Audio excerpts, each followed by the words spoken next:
नमस्कार मित्रांनो. सध्या राज्यभरात राजस्व अभियान मोठ्या प्रमाणात राबवले जात आहे.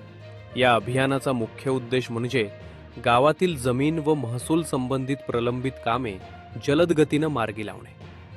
मित्रांनो, अनेक वेळा शेतकऱ्यांना सातबारा उतारा दुरुस्ती, फेरफार नोंद, वारस नोंद, जमीन मोजणी किंवा शेती रस्ता यांसारख्या कामांसाठी तहसील कार्यालयाचे वारंवार चक्कर माराव्या लागतात.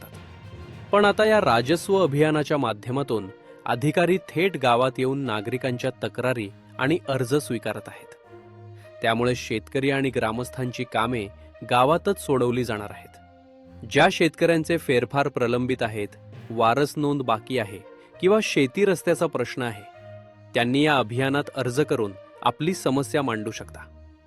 मित्रांनो, तुमच्या गावातही हे राजस्व अभियान सुरू असेल तर नक्की लाभ घ्या आणि ही माहिती इतर शेतकऱ्यांपर्यंत पोहोचवा. धन्यवाद.